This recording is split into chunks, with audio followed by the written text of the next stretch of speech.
Way. Dagger is the way, man. It's it. It's it.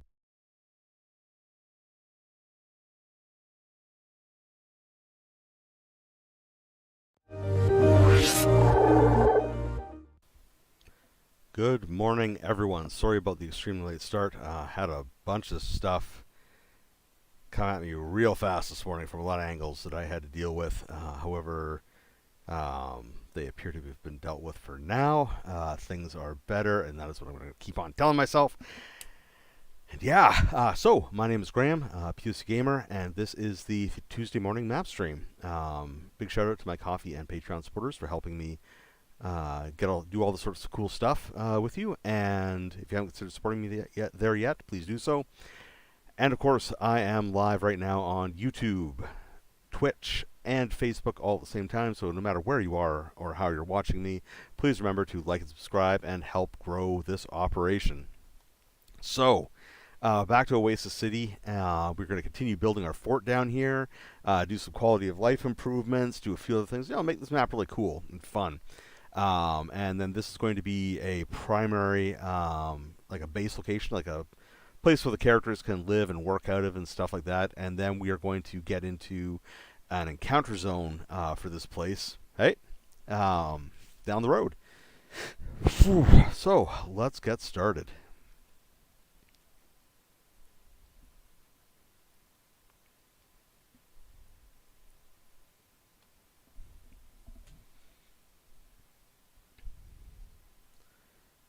Definitely going to need more of those.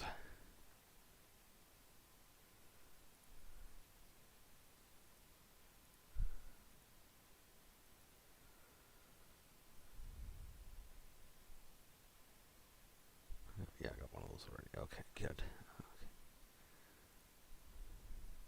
So yeah, I hope everybody had a good weekend, good Monday. Mine was pretty fun. A little eventful, but pretty fun. We went to the beach. Did a big beach walk. My daughter loves walking on the beach and finding all the stuff and touching all the stuff, then asking me questions about all the stuff. So it's a pretty good time.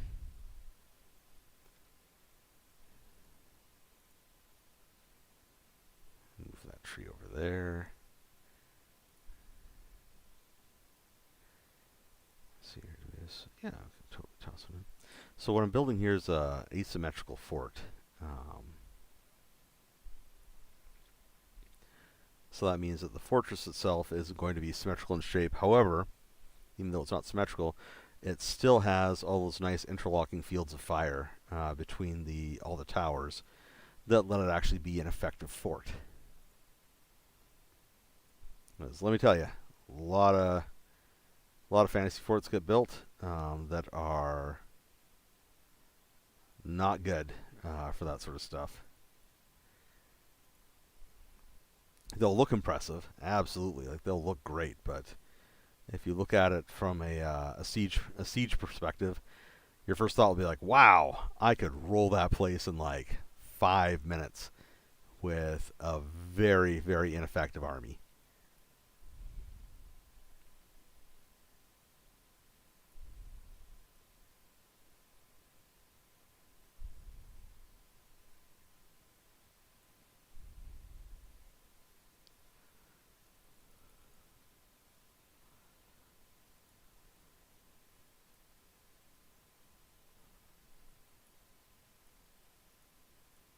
Move these ones over here.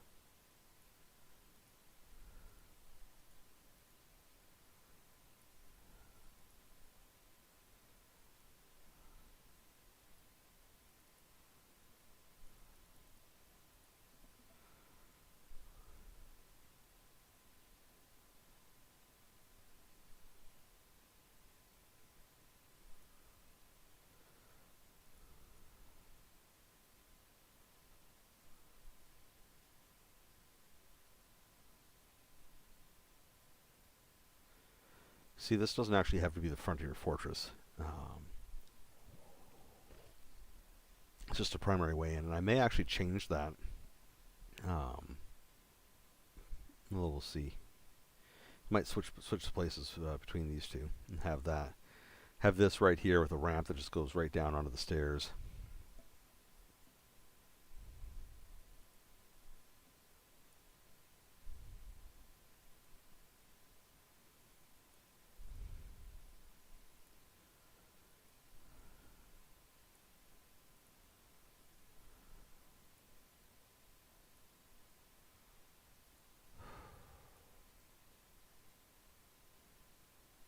Yeah, so I'm going to build it up, then have it come back around here. So we'll have like this nice little area up here.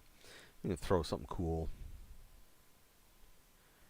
Definitely going to have to move these trees temporarily, at least.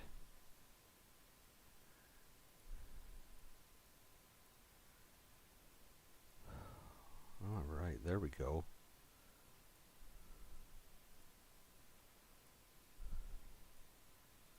There's just a jumble of parts over here. I love it.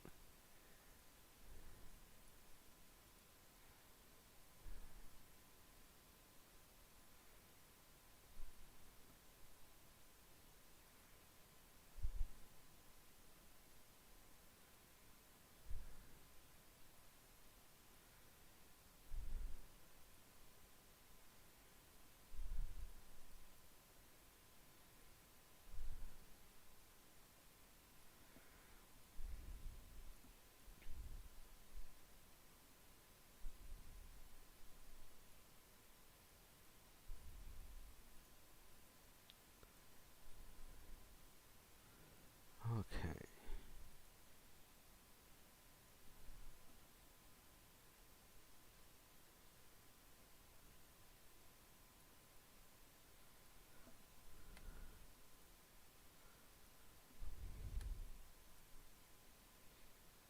I dig it. That looks good. I like that. Do you have any more circle towers? Nope. Gotta get a few more.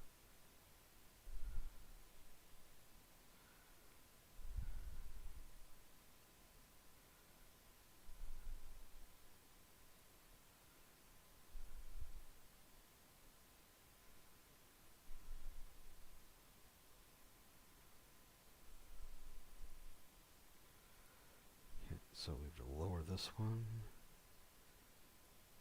Raise this one up a couple. There we go.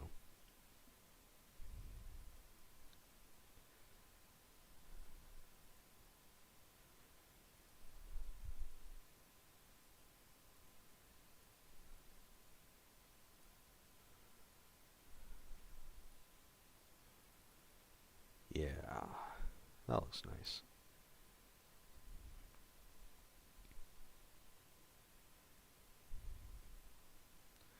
And so fortress design is one of those features of map making that sort of really gets weird sometimes. Generally because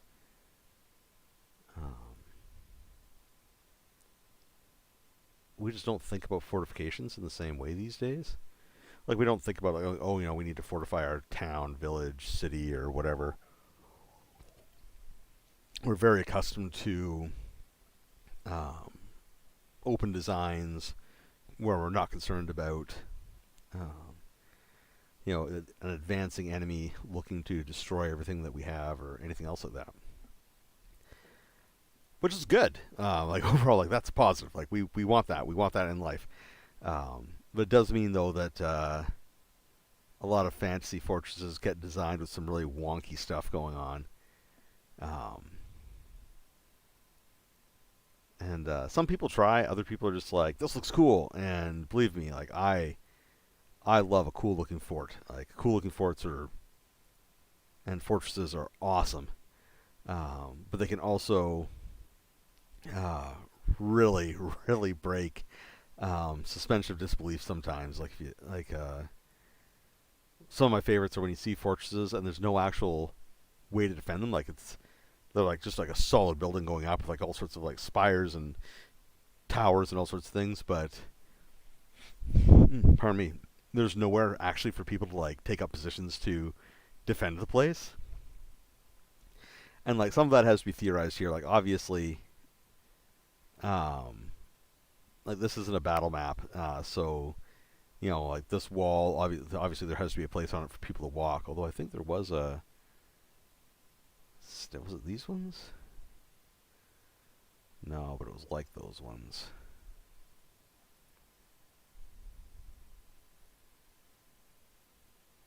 I think it was Watercolor Cities. Where was it? It's like if you wanted to go deep into the weeds with this, you could use desert wall, thick desert wall. Nope, nope, nope. What's that?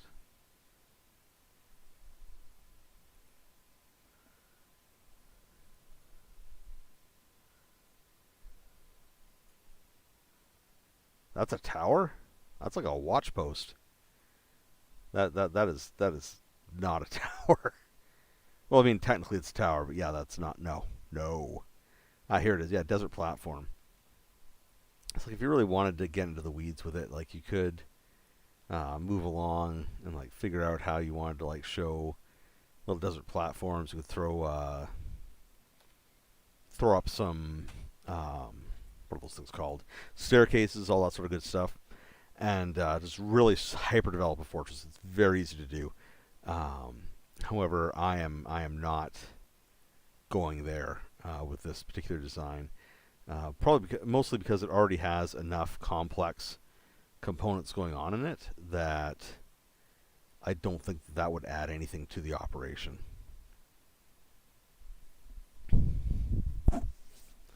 So we're going to put our citadel. Let me push that there.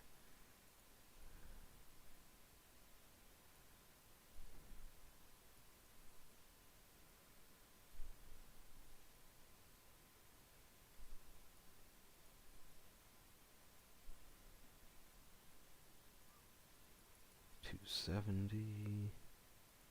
Flip. Oh, wrong flip. Weird. Okay. I don't like how that's looking.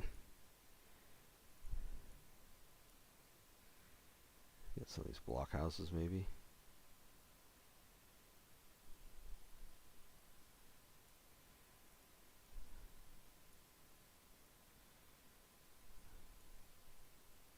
Yeah, there we go.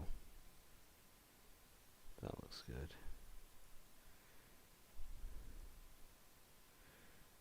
So I've been ducked into the Bird app the other day, which I'm learning is always a mistake now. But I did it anyways, and yeah, wow. Things have really gone off the rails a little bit there. Especially around the like the creators, like the influencer summit. Why did that disappear? The influencer summit and stuff like that. It's pretty wild. I think part of what's going on with that is that for a lot of people, I think that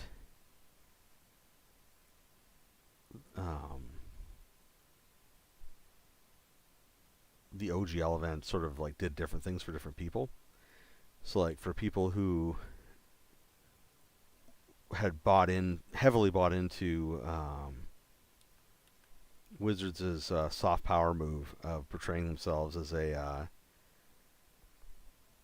just bunch average people just like us, just working together to make a game, group those together, doing their best to create the best game they could and all that sort of thing. I think that it was a real shock to their systems to see Wizards in operation as a... Actually, you know what? I know what I can do with those old towers now. To see Wizards in operation as an actual... of course it's gone. I didn't drop one. As an actual company, like making the sorts of decisions that are rational from a corporate level, as opposed to the sort of like friendlier portrayal they were used to seeing from Wizards. So I think it was a big shock for them, and I think that for a lot of people, especially on the indie side of the show or the smaller publishers, um, for them it was vindication. Like they were like, yes, like we've been saying this for years. Like this, none of this is new. This is proof of what we've thought the whole time is accurate. Let's see here, throw a couple of wells out. Pardon me. And I think that there's been frustration on sort of all sides, because on the side of like the D&D fandom, I think that they had, like in addition to like a really disconcerting experience, they had a moment of doubt. Like there, that moment where you think like, is this actually what I've thought it's been the entire time, or is this? Oh yeah, I'll throw some medium buildings down in here. Or is this more of a, or is there more to this than I thought? And I think that, or no, sorry, not more to than they thought, but is it possible that D&D isn't what I've thought it's been this entire time? And then, like a lot of people, when they have that sort of a realization, what happens next, is it's very normal and very reasonable, and you'll see people return to it or return to whatever it is they were having doubts about, because they have rationalized what happened, and it's renewed their confidence in their choice, especially after Wizards buckled and backed off all those things that had upset people. Like very reasonably, people were like, yeah, like, no, this is proof. Like, see, like they listen, they understand us. We're the community, they get it. Blah blah blah, etc., etc. And so you have that going on there, and then, but over in the indie and small publisher side of the operation, that's a little bit too crowded. I think maybe I'm going to put some tents up in here, something, I don't know. Over on the indie side of things, not only did you have see a lot of people get that sense of vindication, like, like they're like, look, like here is proof of what we've been saying the entire time. They also got, however briefly, just a moment where it seemed like people were finally going to try their games. It was going to come true. It was going to happen. And then it didn't, because, like I just said, the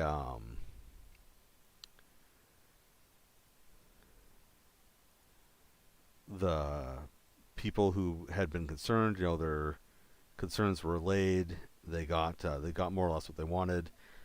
The OGL thing got backed off, and so instead of trying new games, they went back to what was familiar.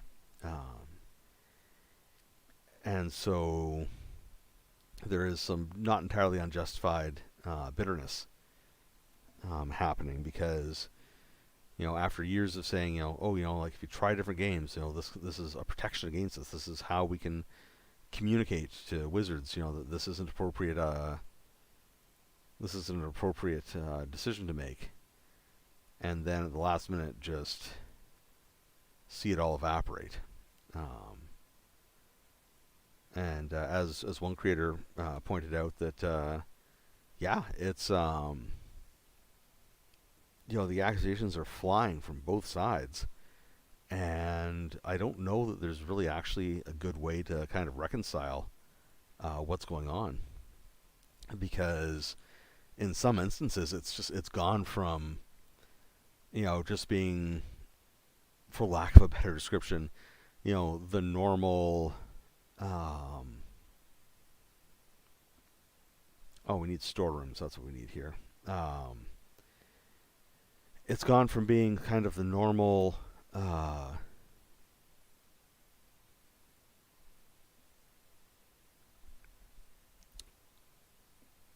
back and forth, and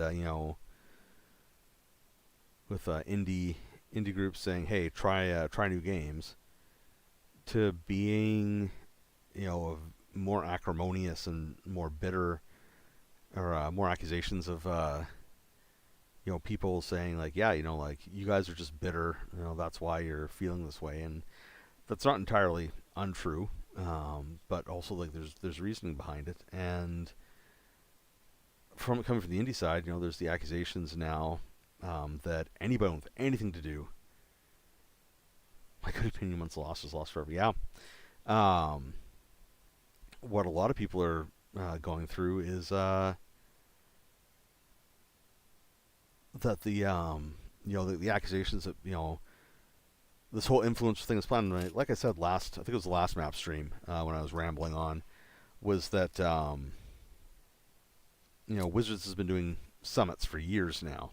They just never called it a summit, and the other ones were a little more open to the public.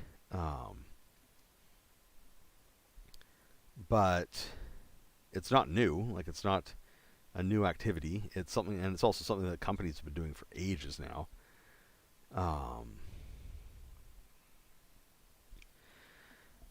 And the other thing is that like it's not like the accusations of people being shills, they're being bought and paid for and stuff like that.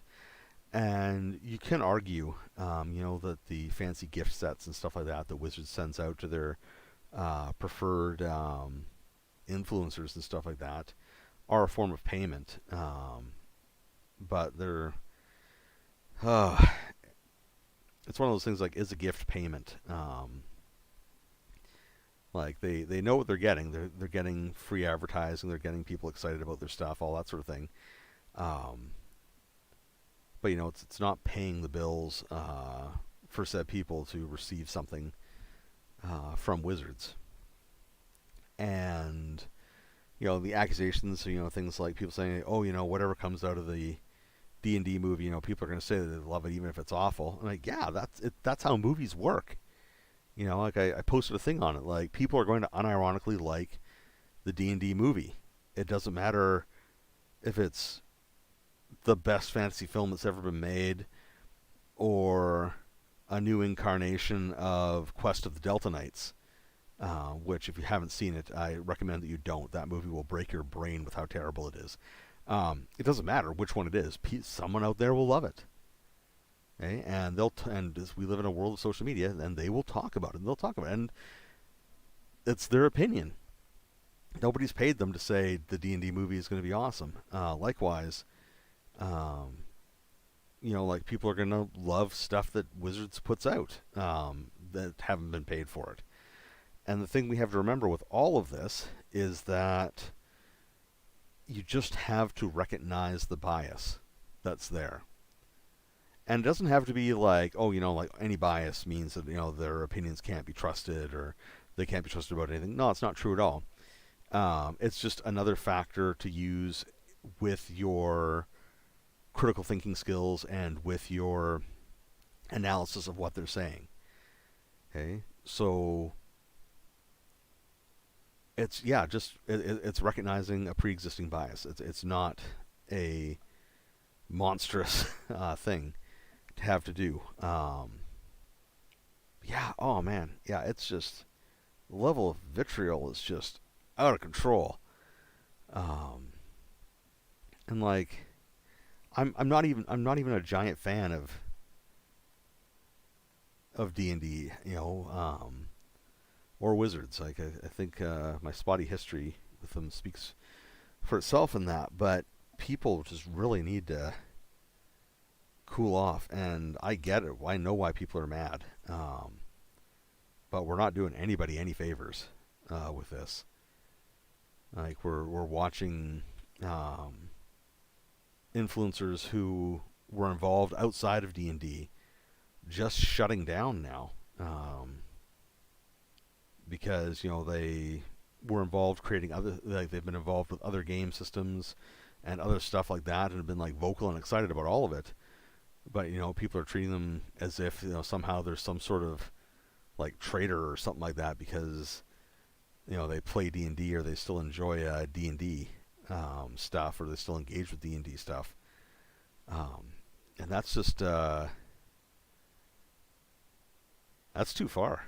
Like that's taking, not only is that taking the fun out of things, but it's also really oh yeah, totally gonna put some natural stairs. The old path. Put that over here. Oh, it's too long. Yeah, there we go. So I'm really and honestly, I'm not sure really where to go or like what I can do to help calm the situation down. Um, like beyond the things that I've done,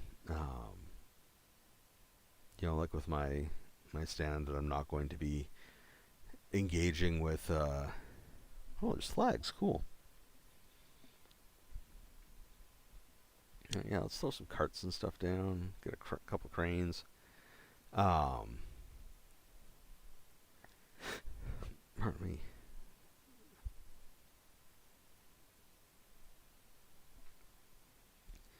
So like aside from like my own things, where I'm not going to be engaging with or doing stuff with D&D content anymore. I just don't know because I want people to calm down. I want things to sort of, if nothing else, maybe get a bit closer back to the older status quo from before everybody was at each other's throats.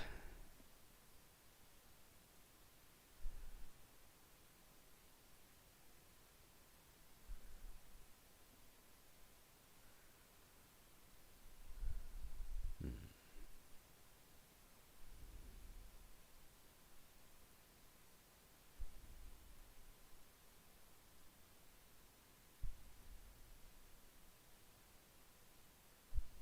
Let's see if we lower that, we'll go under. Yeah, there we go.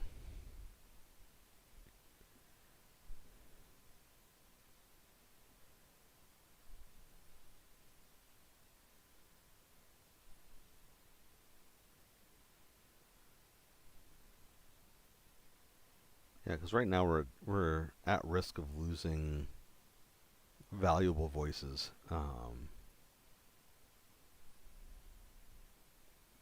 And I don't think, like, for a community that struggles as much as the TTRPG one does with finding people with voices who are willing to speak up about stuff, it's I don't want to see us lose some of those voices now because some people have decided on a puritanical mode of operations.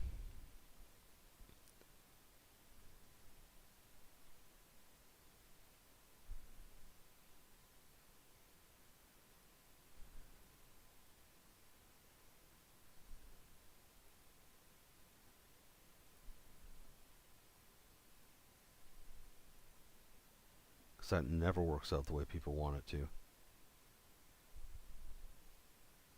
And I've seen it before too. Like I've watched groups and communities tear themselves apart because someone decided, oh, we have to make sure that everybody is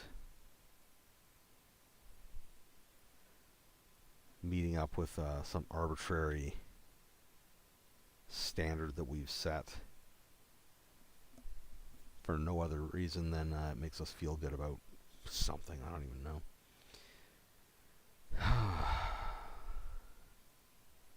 Well, man, all I can do is really hope.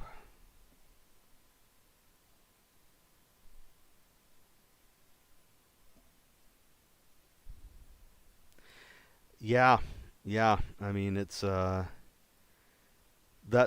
is an issue, but it's one that's also compounded just by the sheer number of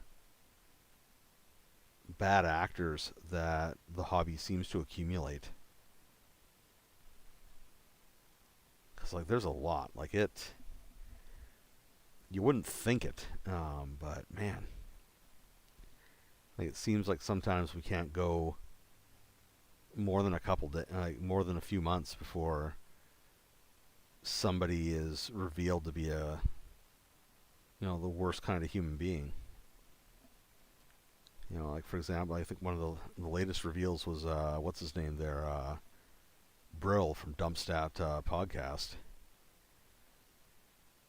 Like that. Oh boy. Like out of nowhere, all of a sudden, boom, and just seems like every 6 months, or not even 6 months, like every like 4 to 6 months, someone's being revealed to just be horrible, and like I'm not sure what we as a community, like obviously we need to police that sort of stuff, and like there's a line between being allowing people to be flawed and demanding everybody be perfect. Um, and I think right now we're erring heavily on the on the perfect side, but on the flip side of the coin, like wow, sometimes we really need to.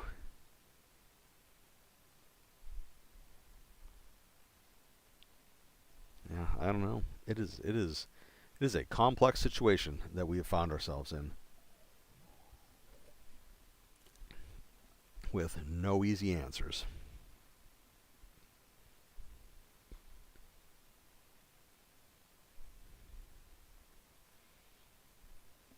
Um, yeah, damn. Sorry, I'm just still thinking about like in the short time that I've been. And the thing is, like, I know that I'm not even part of the whole scene. Like I recall a few months ago. Is it a few months? Yeah. Oh wow. Yeah, it is a few months ago now.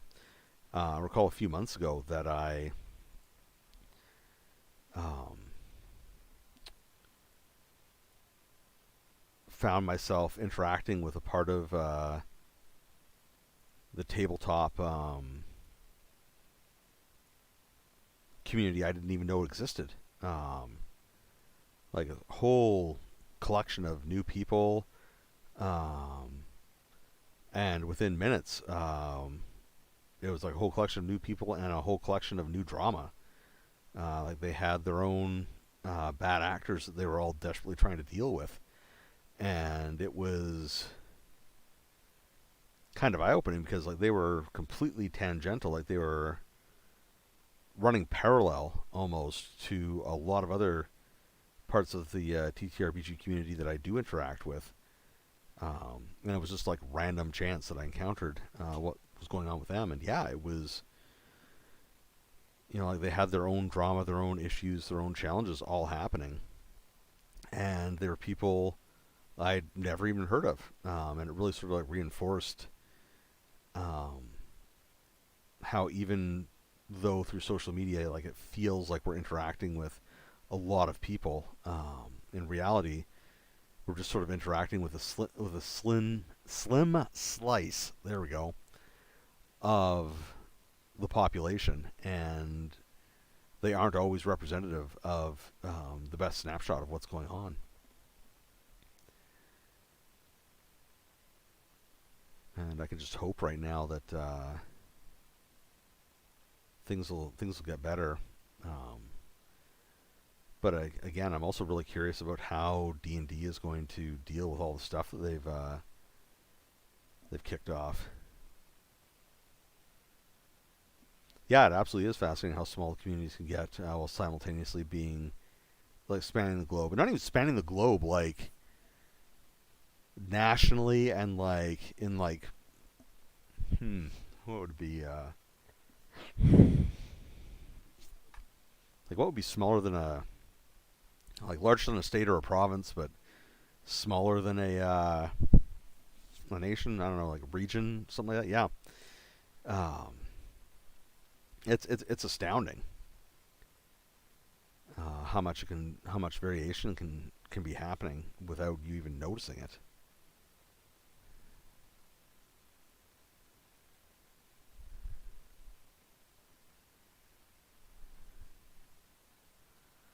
Okay, so yeah, that was, yeah, I remember that.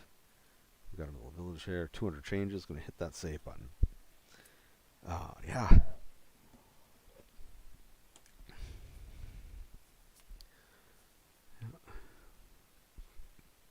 Yeah, because Wizards, yeah, they did make a bunch of announcements about the OGL and the open license and stuff like that, and their plans for 1D&D or 6th edition or whatever nomenclature they end up using for it.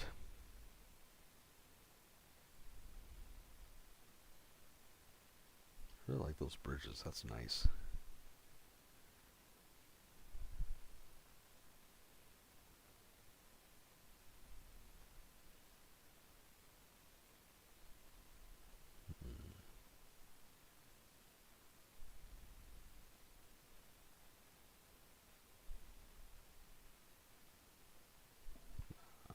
I like that where it is. I like that fort. I need more small housing, I think.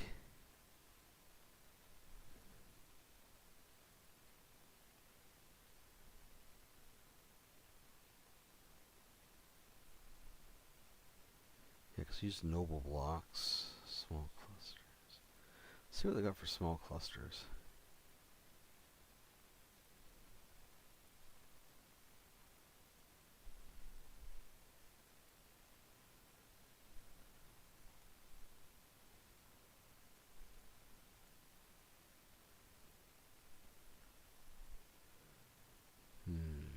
Yeah, I'm not digging that vibe.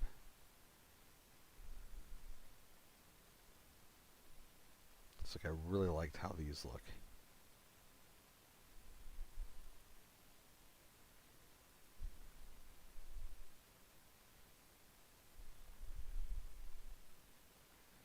Yeah, I'm just going to stick with the noble buildings. So I'm going to build the road out a bit.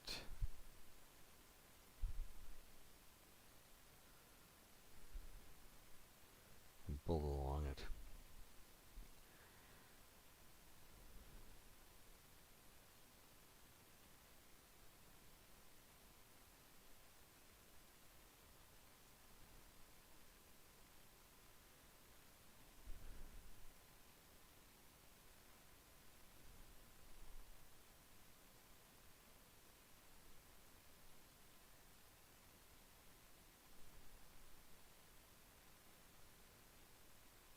There we go.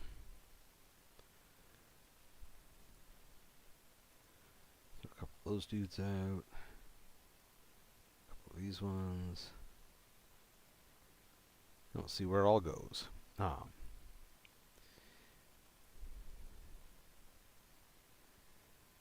the other thing I'm wondering too right now is how we're going to see the evolution of small, or how the evolution of small publishers is going to happen in light of what we're seeing Wizards getting together for 6th edition. Because like we're already at a point now where we're starting to see companies falling behind, like in terms of like use of technology. Yeah, we're having issues with like use of technology, community building, like all sorts of things.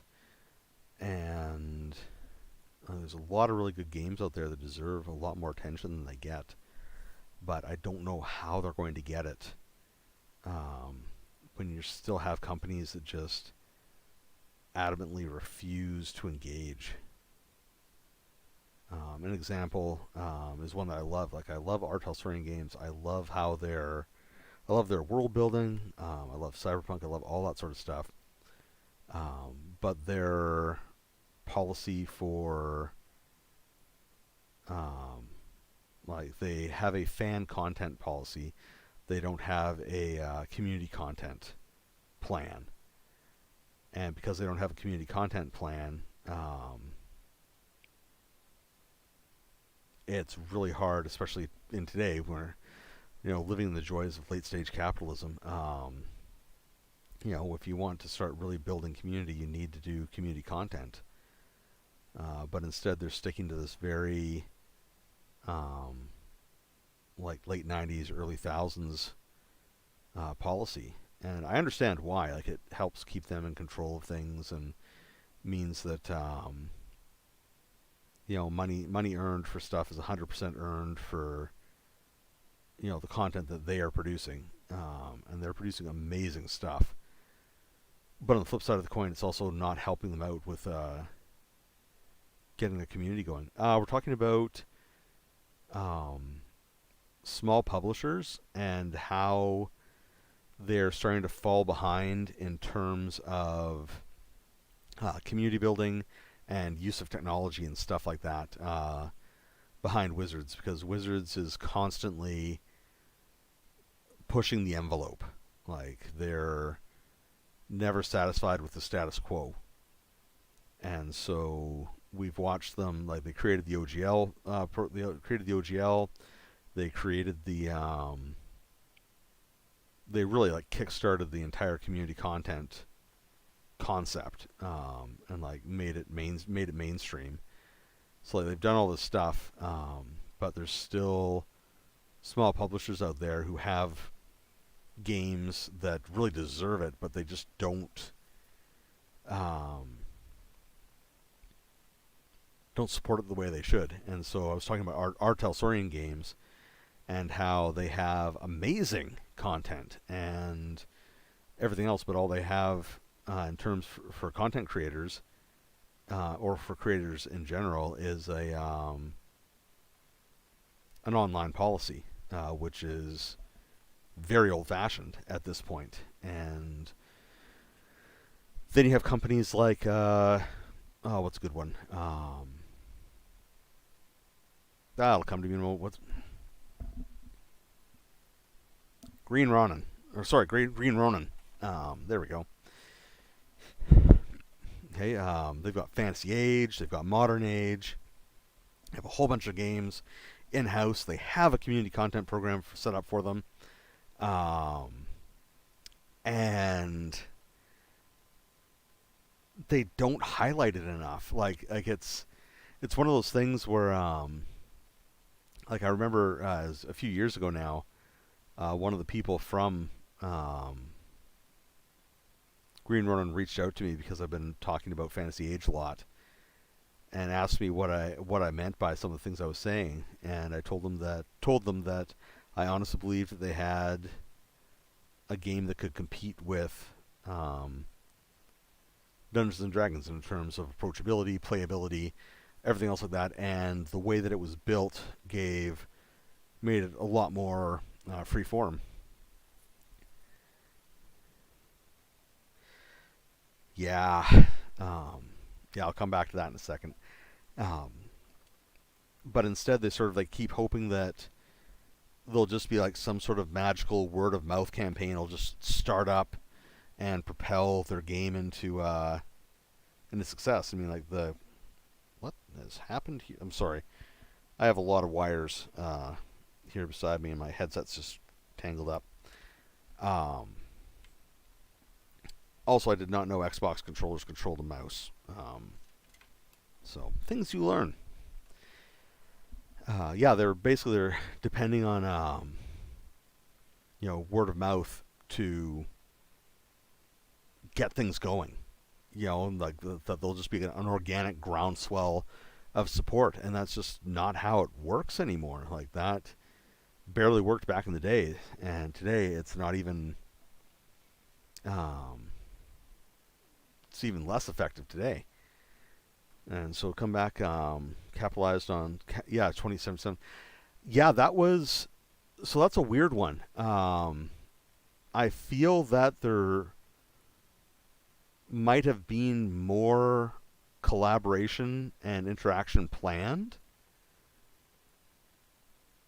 because like if you get like if you buy the game, you do get a copy of Cyberpunk 2020, the core rulebook, for free. It's included in the files of the game. There's a PDF of it, which is pretty cool. But yeah, there wasn't a lot of good synergy between 2077 and Red. It's 2020. So if you buy Cyberpunk 2077, somewhere in the files of the game, there's a copy of Cyberpunk 2020's core rulebook. And yeah, they released Red unintentionally. Red was unintentionally released almost at the exact same time as 2077 because 2077 was delayed. And I think the delays to 2077's development played a part of that for why there wasn't better integration between the two. And the other part is, like they have definitely not hired a social media guru, and like that's one of the challenges of being a small publisher is that you just don't have the cash for that sort of stuff all the time, and that's understandable. But yeah, that's one of the rare stumbling points they've had coming out the gate with new stuff is that they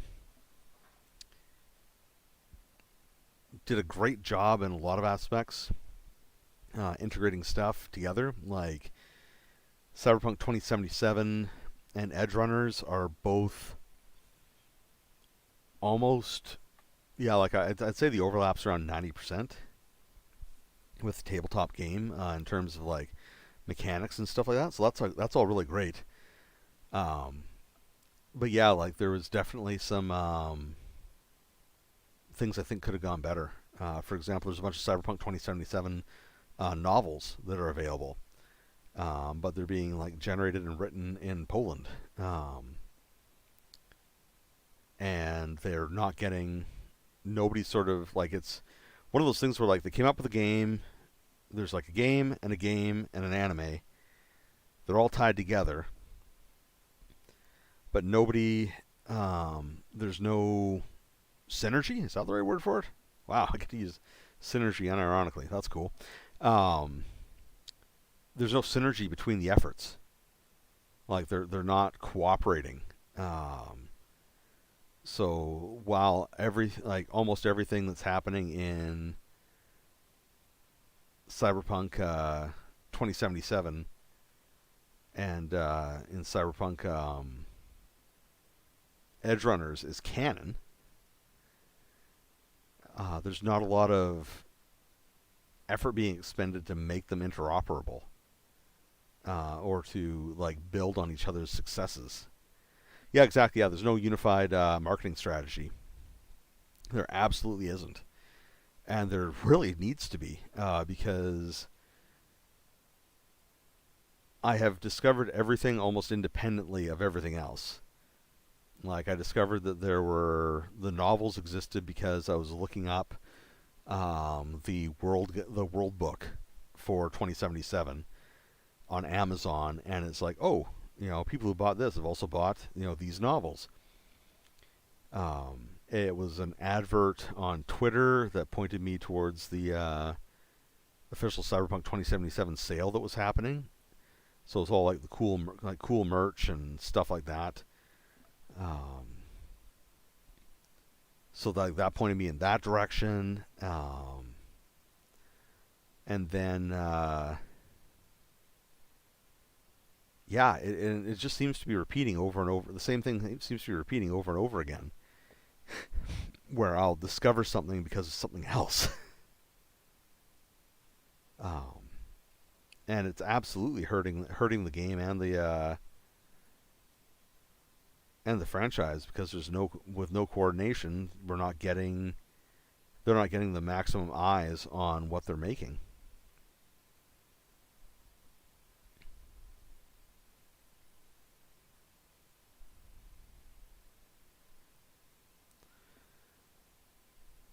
Put down a few more of these nice little houses.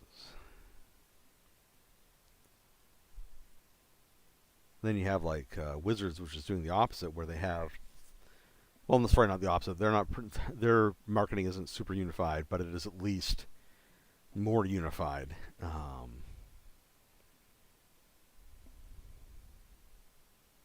Yeah, and what they're making is good. Like it's really good. Like I'm.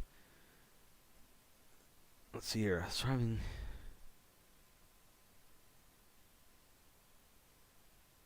Oh yeah, and that's entirely possible. Like a thriving, yeah, Reds, yeah, would, yeah, that'd be amazing. Um, it'd be so good. Um, and the thing is, like, the first step is really easy. It's getting that community content thing happening. Um, like that is in fact the first big step that needs to happen. Is that there needs to be some form of incentive past um, love of the game to really kick things off because we've seen it repeatedly now. Like games that or companies that really embrace their community content programs, like things pop off. It gets great. It gets amazing. Like Pathfinder Infinite's a great example. Like they have embraced it. Like they highlight people. They do all this. And I think Genesis does. I think Genesis and Edge Studios is doing the same thing now too. Like they're really starting to embrace stuff that's happening, and it works. Like it gets people interested. It gets people excited. It helps create community. It helps um, develop all these things that they need to be more successful. Let's see here. So what's up with this map? Does it have a location? Cool story. You've done a few. Yeah. So this place, story wise, it is still developing. Um, this started out as an experiment. This actually wasn't supposed to be a map. This was this began with me. Literally, hit the save button here.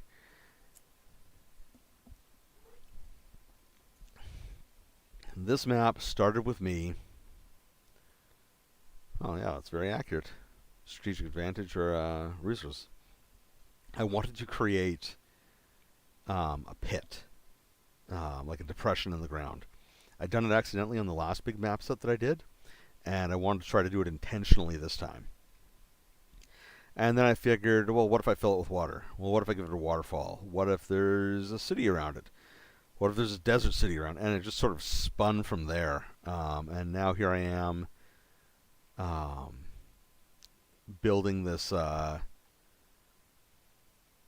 whole town, like well-developed town at this point, in the desert. Um, it's almost done. I think I've got like maybe one or two more sessions, some cleanup, then adding small features like carts and stuff like that to show that it's a lived-in space. Maybe throw some more of these big tarps and stuff down. Um, and yeah, the idea behind it is that it is a high magic um, desert settlement, and I think that it's working. So we've got this is the trade route, trade market district. Got some little workshops mining these crystals in the ground. Then we've got like nice like garden and bath spaces, and actually I need to add a bath down here too. Um, we've got like a university, artisans guilds, fighters guilds, wizards. Yeah, like tons of stuff's going on here. Labeling this map is going to be interesting. And for the tile slate, yes, I have used it before. This is the watercolor cities. Originally, I was trying to do Fantasy Regional HD because they've got like, look at these beautiful, like look how beautiful these are. Like here, I'll grab this temple. You can see, I'll just drop it on top for demonstration purposes. Like that's beautiful. Like I think that is a great looking stamp, and like you go into all the other like little supporting ones and stuff, and they are equally beautiful. Like, look at those. Like, they're great. The problem is that the perspective broke with having this depression in the ground. So yeah, oh yeah, absolutely big Dark Sun vibes. Yes. So yeah, that was one of the early lessons in this particular project was that the the challenge that this particular mapping program has is with perspective. And so I can have a really nice sort of spot, there it is, a really nice top-down perspective, and everything works because they're sort of looking right down on top of it. But the minute you add anything that has a additional perspective than that, it got really weird. It got hard to look at.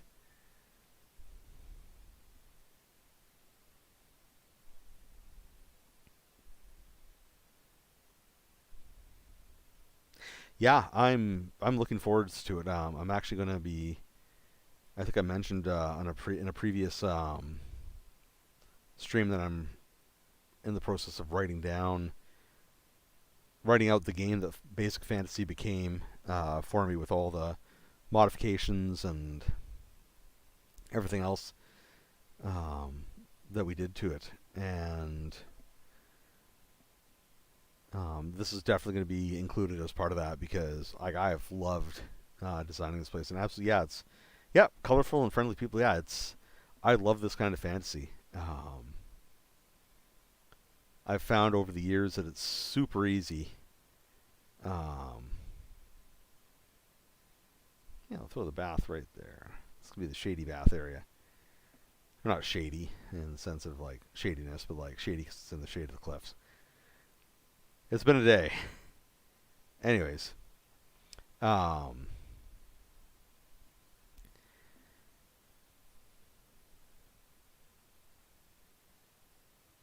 yeah, yeah, 100% on the 3D view. Yes.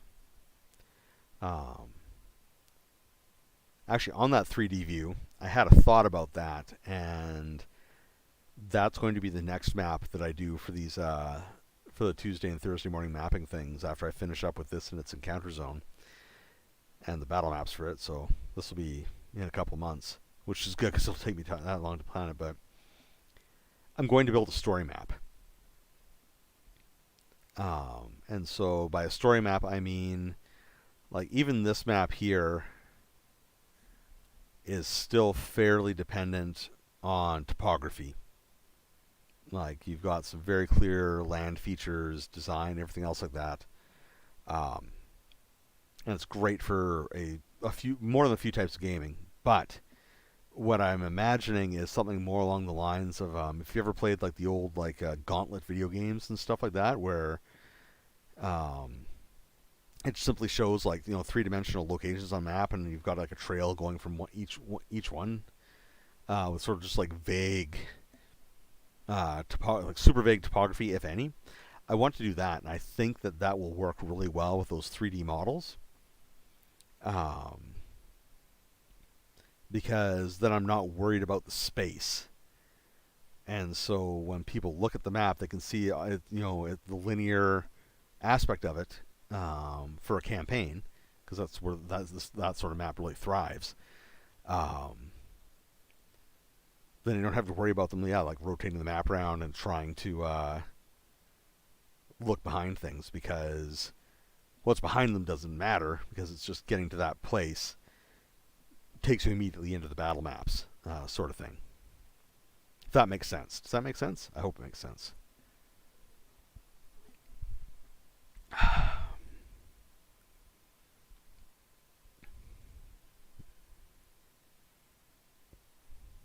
Lots of ads. We need another one of those guys.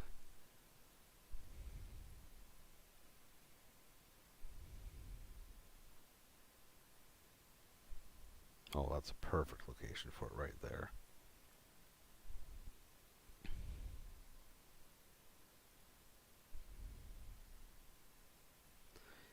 Okay, so I'm going to select this and stamps. Something a little bigger.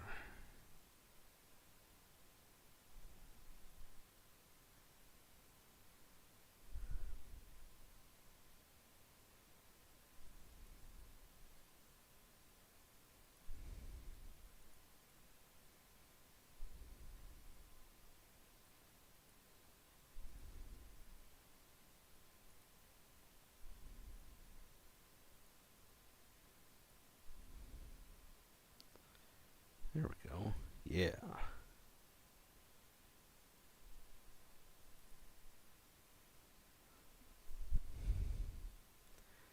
Let's throw some shops and whatnot down here too.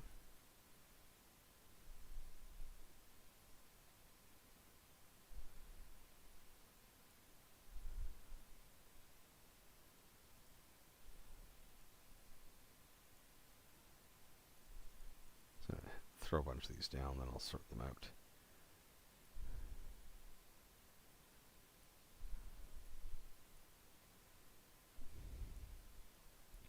So I'm thinking this is going to be the older part of town down here. So things are a little more, a little less crowded, a little easier to traverse.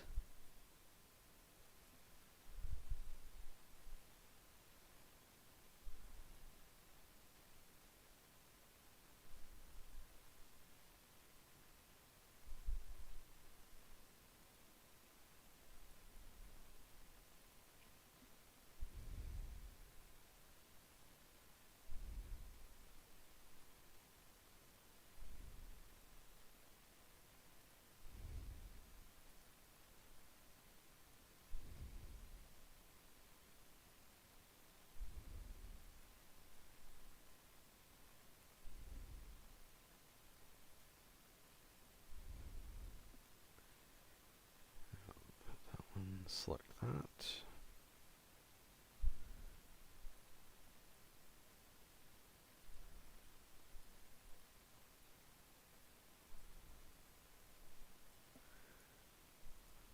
Some more of these bushes down.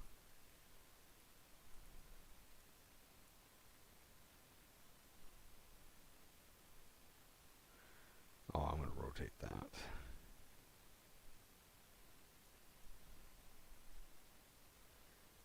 Nothing worse than having everything facing the same direction. It creates a really samey kind of vibe. There we go. So now when we zoom out, you can see that one's oriented up and down. See, these two have the same orientation. This one's different. Actually, I may change this one as well. Maybe have this one point the other way. Yeah, let's see how that would look.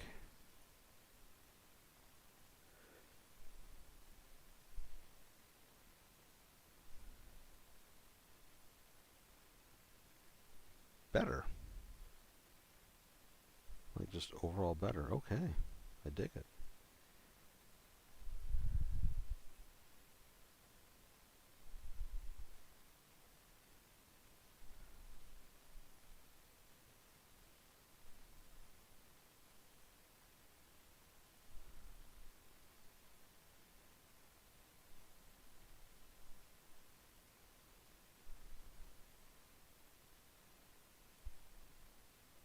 There we go. Just fill in those spots there.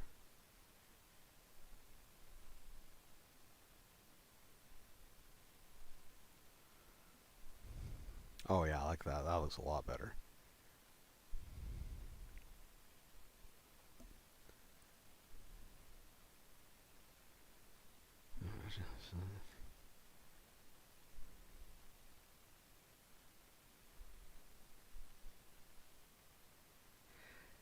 There we go. Yeah. What if it goes way deep and it can fish big game? Yeah, exactly. I had the exact same thought, and that is why I put them there. Because it's like, who expects fishing in the desert? Man, what could they fish out of there?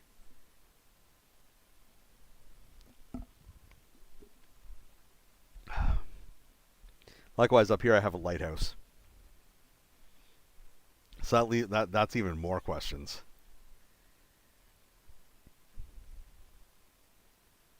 This is why I love it when people look at a map and then start getting excited about things that they see on it.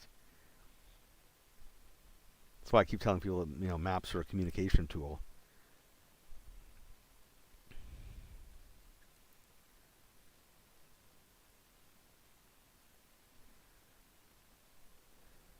It's true. Nobody expects a mad wizard in the middle of the desert to have a submarine. Less people expect the submarine to also have a drill so it can go through the sand.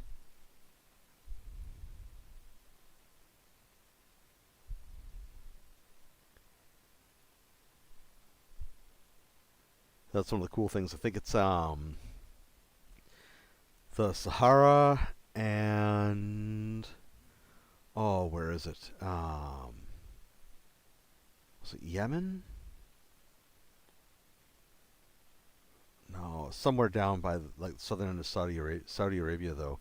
Um, yeah, like there's aquifers and all sorts of things going on under the sand.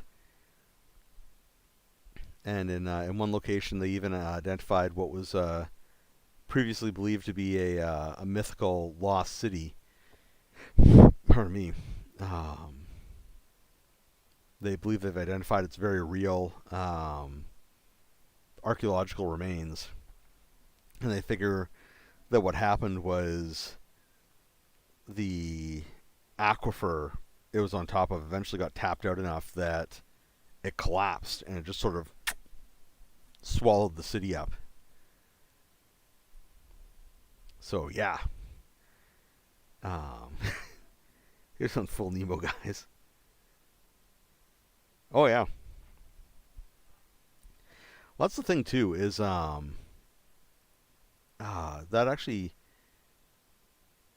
it's one of my pet peeves, and I know it's a lot of historians' pet peeves too. Is that thanks to popular media, we have this idea of anything like pre-modern as being, like by necessity, always like dingy, dusty, dirty, mud spattered, and awful. Um, and as if the color and brightness and happiness, and yeah, like this place absolutely has a coastal vibe, like 100%. Like if I were to expand this map, zoom way out. Like if I were to expand this map out and like put a sea over here, like zero people,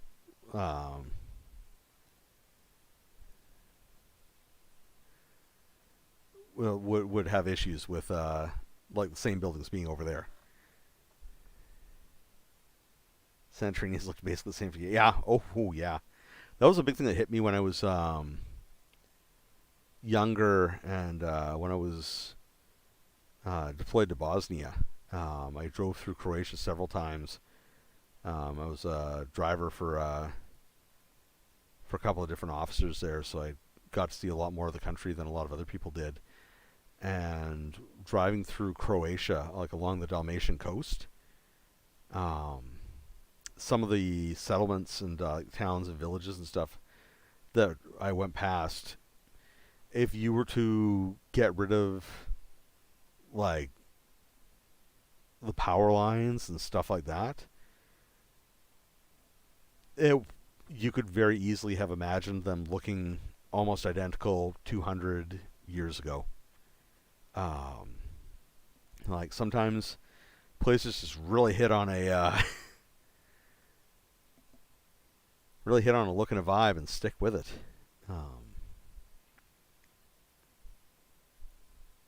like to go back to Croatia one day. Like I remember driving through there. This is back in like 2000, 2001. So it was shortly after the fighting had ended. And I remember looking around and thinking to myself, like, wow, like in a few years, if they keep up the pace of reconstruction that they're doing right now, this place is definitely going to be a tourist spot. And lo and behold, I think it was like 2006 or something like that. Yeah, I was seeing advertisements like here in the Okanagan, like in British Columbia, seeing advertisements like visit Croatia. I was like, what? And I looked and yeah, they were going hard with it. They're like, yep, like we are ready to accept tourists again. Beautiful location, beautiful place, delicious food. Your team goes to find a legendary sea explorer, and all their clues lead to an inland desert is intriguing.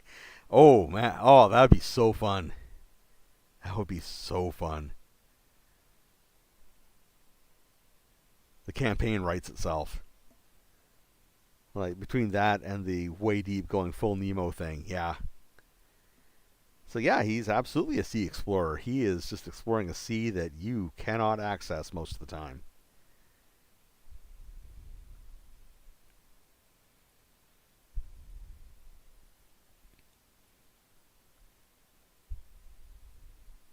That was something that always surprised me with D&D was that they always were like, oh, like there's a giant ocean in the Underdark, and then they never did anything with it. Like so many other things, they're like, here's an awesome thing that exists, and then they never ran with it. Like there was never an Underdark Pirates supplement, at least not one that I'm aware of. Um, and like you can't tell me that people wouldn't have been lining up to uh, like be drow pirates in the Underdark, or to fight drow pirates in the Underdark. One way or the other, there's going to be drow pirates. Uh, but yeah, um, mm-hmm.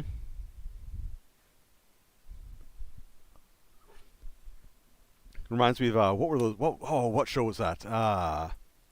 It's old anime. Vampire Hunter D. When they're traveling through the wastelands, and all of a sudden there's like these giant, like manta ray looking things exploding out of the ground and like flying through the air and like going back into the ground. And like that's how I imagine like some sort of like crazy legendary fish in a deep desert sea would be like. Like it's like under there, then all of a sudden it just like bursts up through all the sand, then crashes back down, and all of a sudden you've got like two new oases or something like that. Oh yeah, they have. You know what they have? They have. I had forgotten about those. Um,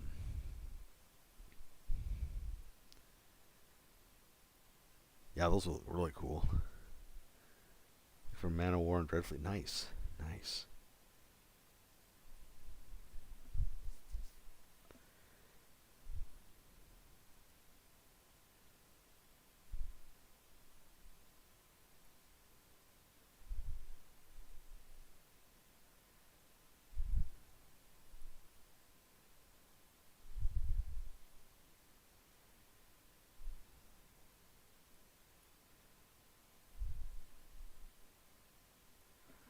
Now I'll come up here, select one, select that. And, no, this one. There we go.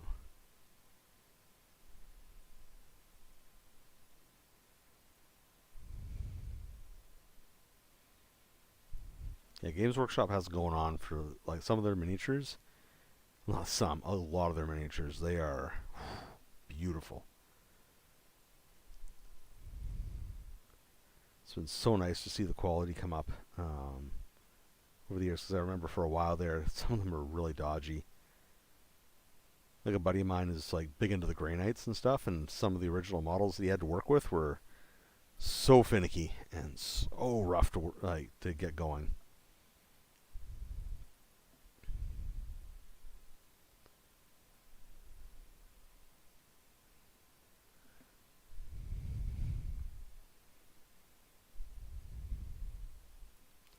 Let's grab some of those sunshades.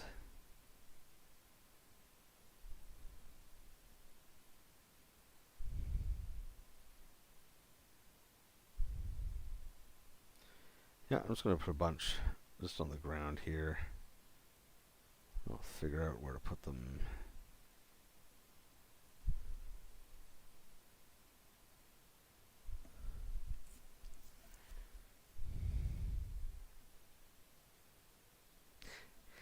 Yeah, 100% agree with that assessment.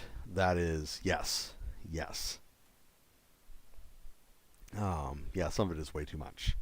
But yeah, some of the aesthetics they've landed on are really good.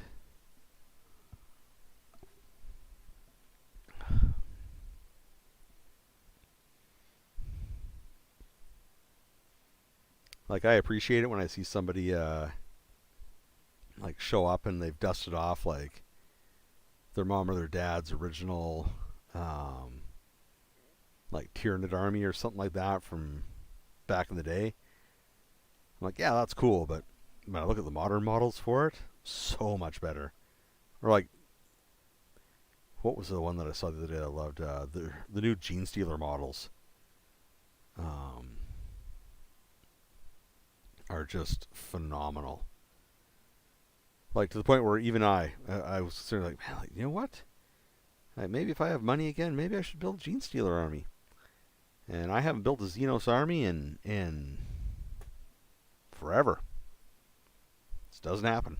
I told my friend that, and he was just stared at me. He's like, "Are you feeling okay?" Because prior to that, like I'd only ever played like Imperial Guard and Space Marines. Shocker, I know. But yeah, like those models just had it going on.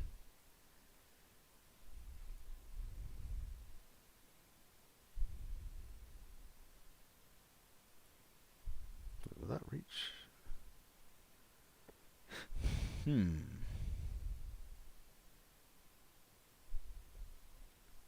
Love those big crystals. Those are fun. These sunshades are nice too.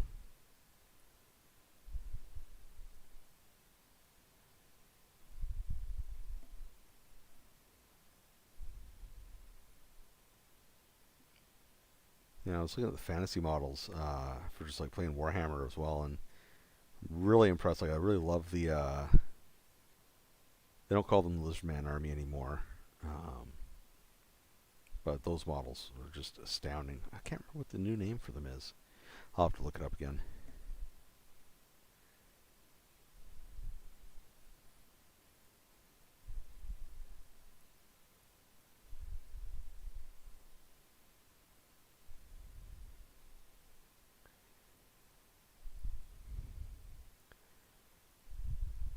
Yeah, they should probably have some more sunshades over here too. Nobody wants to be inside the die works. Everybody wants to be outside.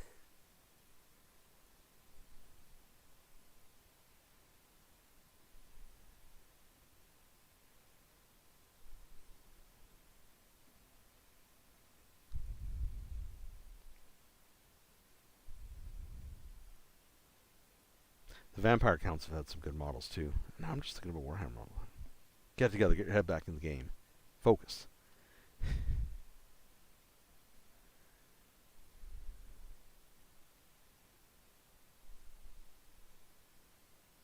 Oh, sorry. I meant the Gene Stealer cult models. That's what I was talking about.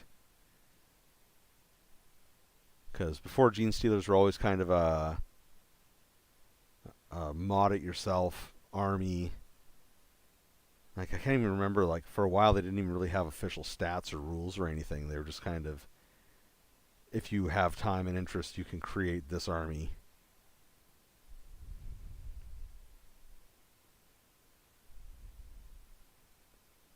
But the new Gene Stealer cult army. Sorry, I should have been more specific.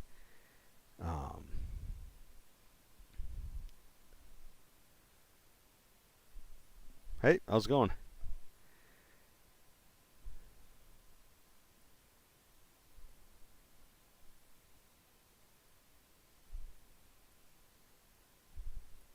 I also love what people are already doing with the new Gene Stealer army is or the new Gene Stealer cult is like they're modding it to be Imperial Guard because there's so many like the base models at a really honest. I finally made it to a stream. Oh, I hear you. I hear you. The stream was super late today, anyways. Like I said, it was a morning of family stuff all happening, and surprise phone calls, and more phone calls, and it was a lot happening. Life is going to be very interesting for the next couple of years.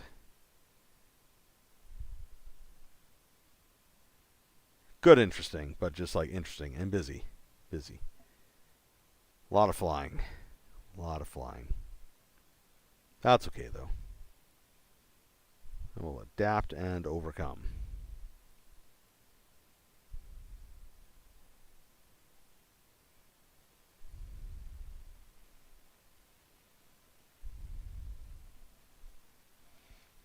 Oh yeah, the map. Yeah, the map's coming together beautifully today. Like this is the chill mapping experience I needed after the emotional roller coaster of this morning.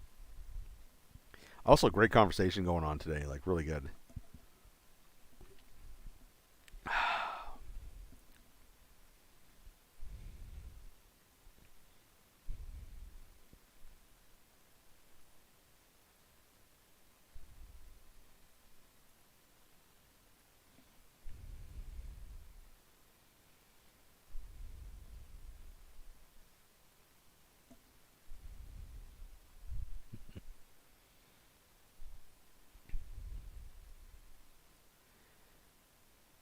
See, like this. Yeah, this map has been turning out really nicely. Like a lot better than I ever imagined it was going to. Um, Especially given that it was never supposed to be a map.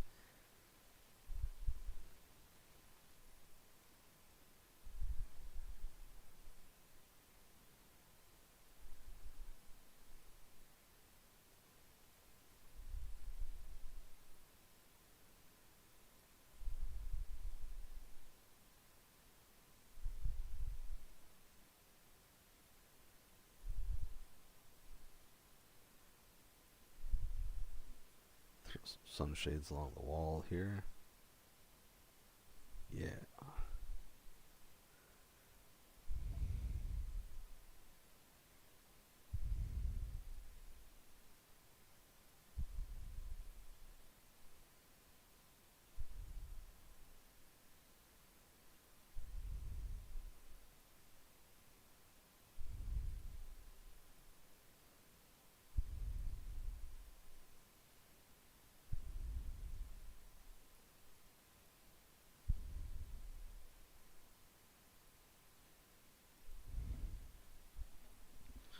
There we go. Yeah.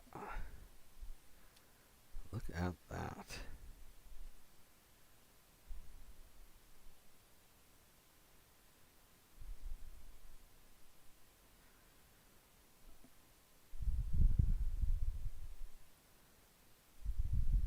Needs more palm trees.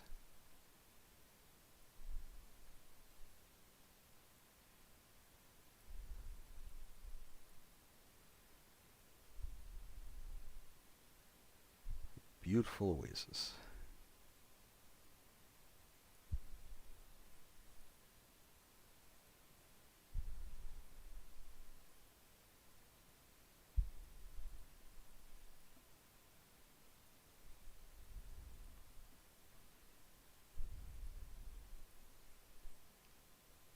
Oh, right. I was going to throw some more buildings down there, too. More homes for people.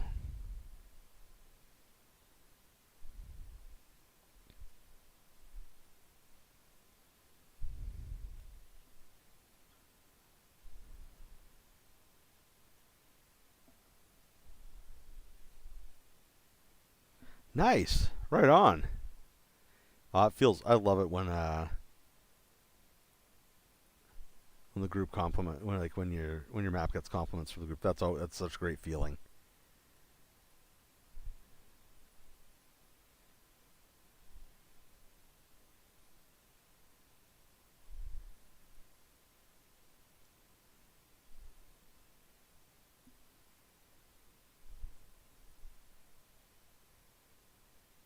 It's right up there with when you show the group a map and they look at it and they immediately start getting excited and start coming up with their own stories about stuff. And you just sort of sit in the background and like, oh that's good, and just sort of like start writing real fast to catch some of those ideas.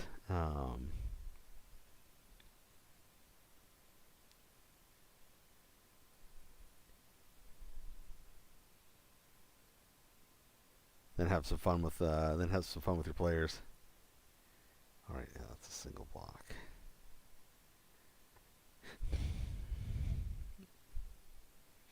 Exactly. Yeah.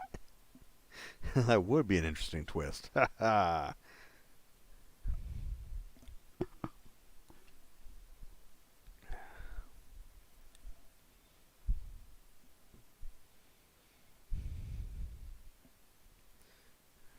we doing here?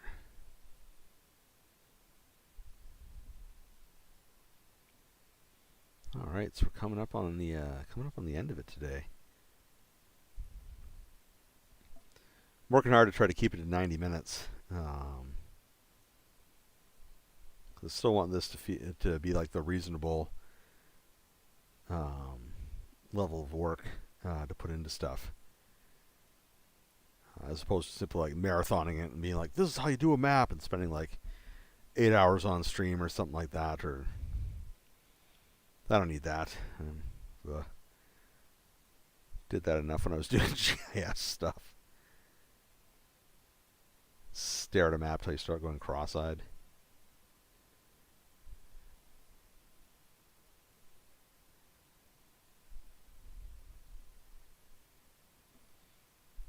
What is that one?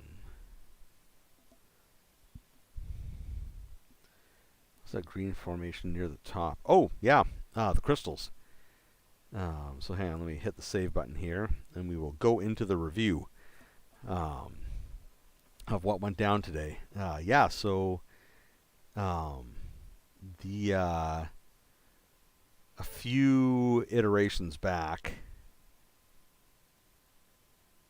I introduced, I wanted to put like magic crystals, like some sort of like crystal formation onto it, because I want to communicate that it's a high magic community. So I wanted to give it a high magic sort of resource to work with. And I tried using the battle mat crystals, but it didn't work because they're 2 3/4 dimension, or 2.5D, and it really messed up the perception, like the what's called perception. Anyways, it didn't look right on the thing, because this is top down, and all of a sudden they were not top down. So I looked through and found these, which are, what are they classified as?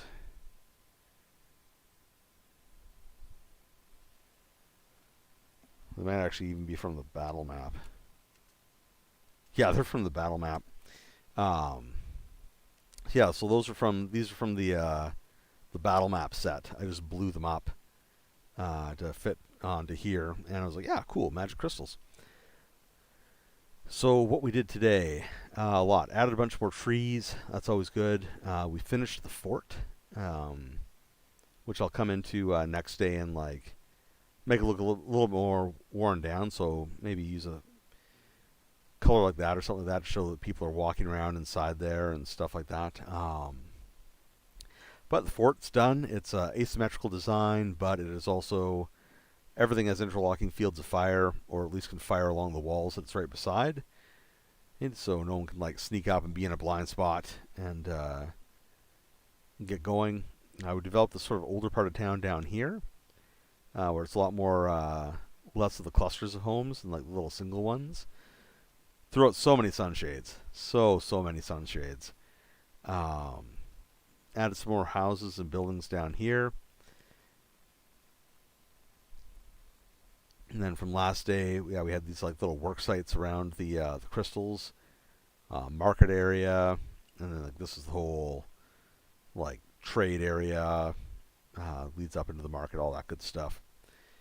So yeah, this has come together really nicely, and I've absolutely loved the conversation we've been having on here today, because like the ideas that have been thrown around have just been fantastic. I especially love the what's it called, the deep sea. Like I had the deep sea and fishing thing idea, but then like having like someone go full Captain Nemo and like traveling around the underwater ocean, that's awesome. I dig that. So yeah, here we are, 90 minutes. Thank you very much for tuning in to watch. And if you're catching this on the VOD, thank you very much for watching us through to the end. Yeah, this is going great. I think we have a couple more sessions left on this map before we move on to building an encounter zone for it. And then the battle maps for that, so that's going to be a good time. And then just like with the original 90-minute village, which became Balom Village, I'll be transferring this onto downloadable maps for my Coffee and Patreon supporters. They'll be getting them for free, and then they'll go up for sale on over on Itch. And shout out to all of my supporters. Thank you very much for keeping all this stuff going. Your Patreon and Coffee contributions are greatly appreciated. This has been live on Facebook, Twitch, and on YouTube. You can find me as POC Gamer just about everywhere, and Panzerlion, the few places that you can't find me as POC Gamer. So like, subscribe, follow me on social media, do all that great stuff. I hope you all have a great day. Take care.